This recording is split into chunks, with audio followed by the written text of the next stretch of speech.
अखिलेश यादव लगातार समाजवादी पार्टी का कुनबा बढ़ा रहे हैं। बीते दिनों में अलग अलग दलों के नेता साइकिल पर सवार हुए हैं, तो साथ ही कई छोटे दलों ने समाजवादी पार्टी के साथ गठबंधन किया है। इसके बाद अब अखिलेश यादव को उम्मीद है कि 2022 में बड़ा परिवर्तन होगा और सपा की साइकिल प्रदेश में फिर से चल पड़ेगी। इसी मुद्दे पर चर्चा करेंगे खास मेहमानों के साथ, लेकिन उससे पहले ये रिपोर्ट।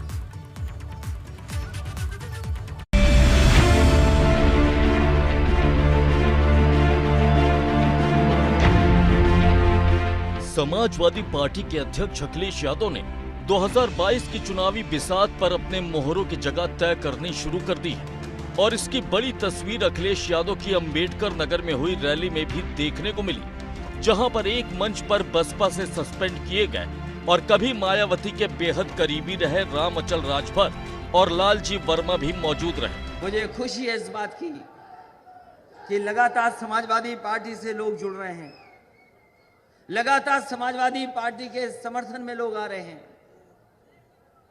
इतना समर्थन समाजवादी पार्टी को पहले कभी नहीं मिला जितना समाजवादी पार्टी को इस बार समर्थन मिल रहा है। इतना समर्थन, इतने बड़े बड़े नेता, इतने बड़ी संख्या में नेता समाजवादी पार्टी में कभी नहीं जुड़े। इस बार हमें खुशी है कि हर वर्ग के लोगों का भरोसा समाजवादी पार्टी पर है। आज तो बताओ कौन कहता है कि समाजवादी पार्टी सरकार नहीं बनाने जा रही है? जनता चाहती है बदलाव।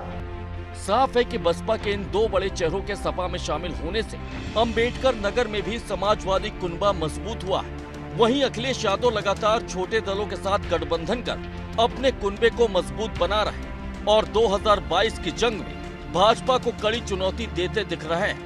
अब आपको ये भी बताते हैं कि अखिलेश यादव अब तक किन छोटे दलों के साथ गठबंधन कर चुके हैं। महान दल के साथ अखिलेश यादव ने गठबंधन किया है। महान दल का असर आगरा और आसपास के इलाकों में। ओम प्रकाश राजभर की सुभाषपा के साथ भी सपा का गठबंधन है। सुभाषपा पूर्वांचल के कई जिलों की सीटों पर असर रखती है। जनवादी पार्टी सोशलिस्ट के साथ भी सपा का गठबंधन है। जनवादी पार्टी सोशलिस्ट का असर मध्य यूपी की कई सीटों पर है। चाचा शिवपाल को भी अखिलेश पूरा सम्मान देने की बात कह चुके हैं। प्रसपा का भी सपा के साथ गठबंधन करीब करीब तय हो गया है। इन तमाम छोटे दलों के साथ दूसरे दलों के रसूखदार चेहरों को भी समाजवादी पार्टी लगातार अपने साथ जोड़ने की कोशिश में जुटी हुई।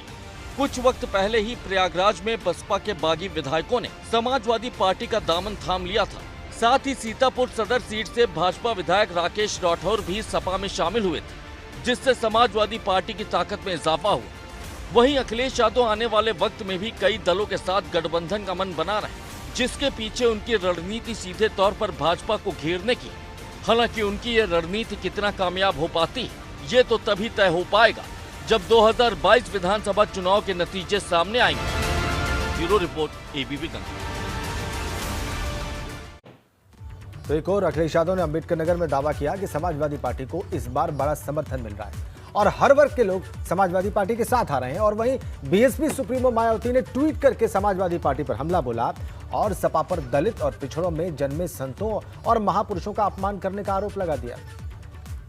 ट्वीट जो किया है वो भी हम आपको दिखा रहे हैं, ये रहा आपकी स्क्रीन पर।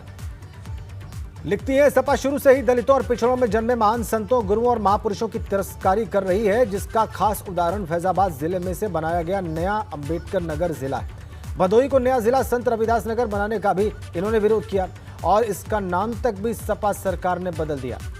आगे लिखती हैं, इसी प्रकार यूपी के अनेकों संस्थानों और योजनाओं आदि के नाम जातिवादी द्वेष के कारण ज्यादातर बदल दिए गए और ऐसे में सपा से उनकी और उनके मानने वालों के प्रति आदर, सम्मान और सुरक्षा की उम्मीद कैसे की जा सकती है, चाहे अब ये पार्टी इनके वोट की खातिर कितनी भी नाटकबाजी क्यों ना कर ले। तो अपने ही अंदाज में जैसे कि लिखती हैं, जैसे कि ट्वीट होता है बीएसपी सुप्रीमो का, वैसे ही ये ट्वीट और इस ट्वीट के जरिए समाजवादी पार्टी पर आक्रमण बीएसपी सुप्रीमो मायावती का।